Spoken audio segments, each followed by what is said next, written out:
Satyabama Institute of Science and Technology, Chennai and Sri Perumbudur. தற்போது கொஞ்ச நேரத்துக்கு முன்னாடி உங்களுக்கு வந்து சென்னை காவல்துறை மூலமாக ஒரு பிரஸ் ரிலீஸ் வந்திருக்கும்.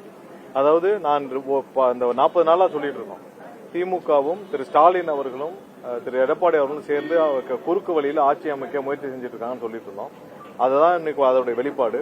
அவர்கள் அனைவரும், அதாவது திமுக சேர்ந்த முக்கியமான நபர்கள், செந்தில் பாலாஜி போன்ற நபர்கள், அவர் வந்து ஸ்டாலினுடைய உத்தரவின் பேர்ல, உதயநிதி உத்தரவின் பேர்ல செந்தில் பாலாஜி போன்ற ஆட்கள் வந்து எங்களுடைய பல எம்எல்ஏக்களை தொடர்பு கொண்டு நாங்க உங்களுக்கு 10 கோடி தரோம், 20 கோடி தரோம், 50 கோடி தரோம் சொல்லி தொடர்பு கொண்டு ஒவ்வொருவரையும் இந்த 40 நாட்களாக அவர்கள் தொடர்பு கொள்ளாத எம்எல்ஏக்களே கிடையாது, அனைவரையும் ஒவ்வொரு வழியில பேசிக்கிட்டே தான் வர்றாங்க. நாங்கள் கண்டிப்பாக இதை வந்து சட்டப்பூர்வமாக நடவடிக்கை எடுக்கணும்ன்ற பட்சத்தில் ஒரு எம்எல்ஏ, எங்களுடைய எம்எல்ஏ வந்து அவரிடம் தொடர்பு கொண்டு அவர் வேண்டாம்னு சொன்ன பிறகு அவரை வந்து இவர்கள் மிரட்டும் தோணியில் பேசியிருக்கிறார்கள். அவர் கொடுத்த புகாரின் அடிப்படையில் இன்னைக்கு வந்து கையும் களவுமாக அந்த பணம் கொடுக்க முற்பட்ட யார் யாரெல்லாம் அதற்கு அந்த குதிரை பேரத்திற்கு பேசினார்களோ அவர்களை காவல்துறை கைது செய்திருக்கிறது. அந்த நபர் நரேஷ் என்ற நபர் கூட, நரேஷ், தியாகராஜன், ஒரு 3 பேர் கைது செய்யப்பட்டிருக்கார்கள். சோ இந்த நரேஷ் அவர் வந்து நேரடியாக செந்தில் பாலாஜியுடன், அவருடைய தம்பி அசோக்குடனும் நெருங்கிய தொடர்பில் இருப்பவர்.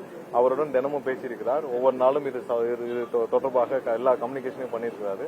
எப்ப யார் யாரிடம் எவ்வளவு பணம் கொடுக்கணும், எந்தெந்த எம்எல்ஏ நான் வாங்க போறோம், இந்த மாதிரியான வேலைகளை செஞ்சிருக்காங்க. இது தொடர்பாக காவல்துறை 3 பேரை கைது செய்திருக்கிறது. மேலும் இது சம்பந்தமாக விரிவான விசாரணை நடைபெற்று வருகிறது. கண்டிப்பா இந்த மாதிரியான ஒரு கேவலமான கீழ்த்தரமான வேலையை திரு ஸ்டாலினும் உதயநிதியும் அவர்கள் கையில் வைத்திருக்கும் மற்ற ஒரு சில செந்தில் பாலாஜி போன்ற நபர்களை முடக்கிவிட்டு முழு நேரமாக மற்ற கட்சி எம்எல்ஏக்களை பல கோடி கொடுத்து 50 கோடி வரை பேரம் பேசப்பட்டு வருகிறது. இதனாலதான் அவர் சொல்றாரு, திரு ஸ்டாலின் ஒவ்வொரு இடத்துலயும் சொல்றாரு 30 நாள் சொல்றாரு. சோ இவங்க சொன்ன விஷயம் என்னன்னா, ஒவ்வொரு எம்எல்ஏக்களையும் தொடர்பு கொண்டு உங்களுக்கு 30 கோடி தரோம், 40 கோடி தரோம், 50 கோடி தரோம் பேசுறாங்க. பேசிட்டு அடுத்த வர்ற கூட்டத்தொடர்ல நாங்க வந்து சபாநாயகர் மீது நம்பிக்கையில்லா தீர்மானம் கொண்டு வருவோம், அதற்கு நீங்க எங்களுக்கு வாக்களிக்கணும் அப்படின்னு கேட்டுட்டு வராங்க. சோ இது பல எம்எல்ஏக்கள் புகார் அளித்துள்ளனர். ஒரு சில பேர் மிரட்டப்பட்டுள்ளனர். அந்த மிரட்டப்பட்ட எம்எல்ஏ வந்து ஒருத்தர் இன்னைக்கு புகார் அளிச்சிருக்கிறார். இதை இவர்கள் விடாமல் செய்து கொண்டிருக்கிறார்கள். மக்கள் அனைவரும் இதை பார்த்துக் கொள்ள வேண்டும். இவங்க என்ன செஞ்சிட்டு இருக்காங்க பார்த்துக் கொள்ள வேண்டும். ஆயிரக்கணக்கான கோடி, லட்சக்கணக்கான கோடி தமிழக மக்களிடம் கடந்த 5 வருடங்களில் கொள்ளையடித்து விட்டு அவங்களால இன்னைக்கு சும்மா இருக்க முடியாமல் இன்று எப்படியாவது எம்எல்ஏக்களை விலைபேசி வாங்கி விடலாம் என்று குறுக்கு வழியில் முயற்சி செஞ்சுட்டு இருக்காங்க. சோ இதற்கு எடப்பாடியும் ஒரு வகையில் அவர்களுடன் கூட்டு சேர்ந்து கொண்டு எப்படியாவது குறுக்கு வழியில் இவங்க எல்லாம் சேர்ந்து ஆட்சி அமைக்கணும் முயற்சி செஞ்சுட்டு இருக்காங்க. சோ இதோடைய வெளிப்பாடு தான் இன்னைக்கு இந்த கைது.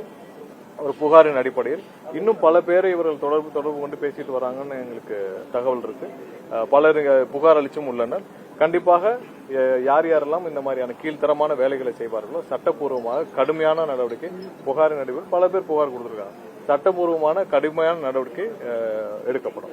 வேற எந்தெந்த அமைச்சர்கள், முன்னாள் அமைச்சர்கள் இல்ல சட்டப்பூர்வமாக யார் யாரெல்லாம் இவர்கள் தொடர்பு கொண்டு வர்றாங்களோ அதெல்லாம் புகாராக வந்துள்ளது. யார் யாருக்கெல்லாம் இவங்க வந்து யார் யார் தொடர்பு இருக்காங்களோ கண்டிப்பாக அதில் காவல்துறை ஏதாவது ஆதாரத்தை கைப்பற்றும் பட்சத்தில் கண்டிப்பாக கைது செய்யப்பட்டு கடுமையான நடவடிக்கை இருக்கும். ஏன்னா வந்து நேரடியாக ஒரு எம்எல்ஏ பர்ச்சேஸ் பண்றதுக்கு நேரடியாக பணம் கொடுக்க முற்பட்டார்கள் என்றால் அதற்கு நேரடியாக செந்தில் பாலாஜியின் அடுத்த அளவில் இருக்கிற நபர்கள், செந்தில் பாலாஜி கூடயே இருக்கும் நபர்கள், இன்னும் கூடயே சுற்றும் நபர்கள், செந்தில் பாலாஜியோட அனைத்து போக்குவரத்தையும், அனைத்து பணத்தையும், அனைத்து கரூர் கம்பெனி என்ற பெயரில் யார் யாரெல்லாம் இங்கே வந்து கரூர் கேங்கு, கரூர் கம்பெனி நடத்திட்டு இருந்தாங்களோ அந்த நபர்கள் எல்லாம் இதில் நேரடியாக தொடர்பில் இருக்கிறார்கள் என்ற தகவல் எங்களுக்கு வந்துட்டு இருக்கு. கண்டிப்பாக அனைவர் மீதும் காவல்துறை கண்டிப்பாக சட்டப்பூர்வமாக காவல்துறை இதில் தொடர்புள்ள அனைவரையும் கைது செய்ய வேண்டும். இது மாதிரியான குதிரை பேரத்தை இவர்கள் நிறுத்த வேண்டும். இதை ஒரு வழியில் இவங்க செஞ்சுக்கிட்டு வேற வழியில வந்து எல்லாரையும் எங்க மேல புகார் கொள்ளணும்னு சொல்லி ஒரு கீழ்த்தரமான வேலையை ஸ்டாலின் செஞ்சுட்டு இருக்காரு. கொஞ்சம் கூட வெக்கமா இல்லையா? நீங்க வந்து இன்னைக்கு 40 கோடி 50 கோடி கொடுத்து ஒரு எம்எல்ஏ விலைக்கு வாங்கும் அளவிற்கு ஸ்டாலினுக்கு கொஞ்சம் கூட வெக்கமா இல்லையா? மக்கள் உங்களுக்கு எதிராக தீர்ப்பளிச்சிட்டாங்க. உங்க கூட்டணி கட்சி எல்லாம் நீங்க செய்யற வேலையை பார்த்து உங்கள்கிட்ட வெளியே விட்டாங்க. நீங்க என்ன வேலை பாத்தீங்க? எடப்பாடியை முதல்வராக்கணும் போய் ஒவ்வொரு கூட்டணி கட்சி தலைவர்ட்டும் பேசிருக்கீங்க. இதற்கு மேல கேவலமான வேலையை ஸ்டாலின் செய்ய முடியுமா? அதையும் செஞ்சு விட்டு இன்னைக்கு அதுலயே ஒரு வெற்றி பெற முடியாமல் இன்னைக்கு வந்து ஒவ்வொரு எம்எல்ஏவும் 50 கோடி கொடுத்து பர்ச்சேஸ் பண்ற வேலையை, 40 கோடி 50 கோடி கொடுத்து பர்ச்சேஸ் பண்ற வேலையை ஸ்டாலின் செஞ்சுட்டு இருக்கிறாரு. அதுக்கு செந்தில் பாலாஜி போன்ற நபர்கள் கடந்த 5 வருஷமா தமிழக அரசியலில் தமிழக அரசை கொள்ளையடித்த நபர்கள், அவர்கள் வச்சிருக்க பணத்தை வச்சுக்கொண்டு இந்த மாதிரி வேலையை செஞ்சுட்டு இருக்காங்க.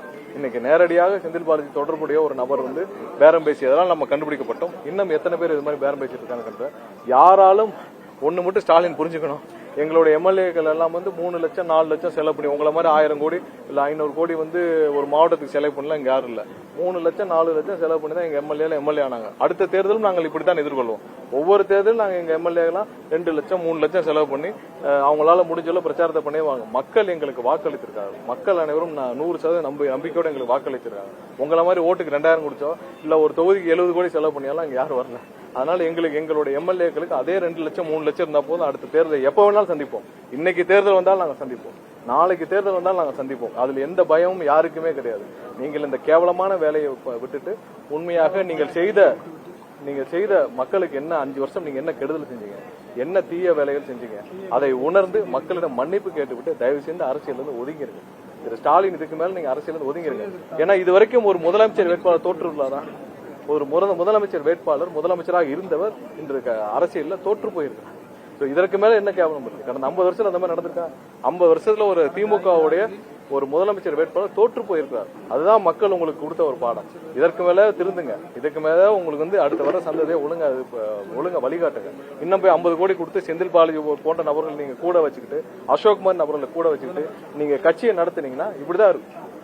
இந்த மாதிரி வேலைகள்லாம் செய்யணும். இந்த மாதிரியான கேவலமான வேலையை விட்டுட்டு மக்கள் தீர்ப்பை ஏற்றுக்கொண்டு நீங்கள் தயவு செஞ்சு அரசியலை விட்டு ஒதுங்கிருங்க. இல்லாட்டி நீங்க எல்லாம் முடிவு செஞ்ச மாதிரி திமுகவும் அதிமுகவும் மொத்தமா வந்து வேற ஏதாவது பாரதிய ஜனதா கட்சி மாதிரி இணைஞ்சிட்டு ஏதாவது உங்களுக்கான அரசியல் தேடிக்கங்க.